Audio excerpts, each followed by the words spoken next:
نبئ عبادي أني أنا الغفور الرحيم وأن عذابي هو العذاب الأليم ونبئهم عن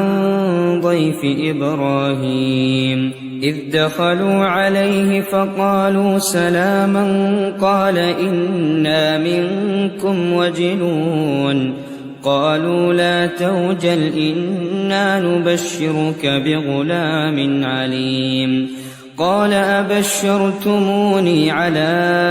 أن مسني الكبر فبم تبشرون قالوا بشرناك بالحق فلا تكن من القانطين قال ومن يقنط من رحمة ربه إلا الضالون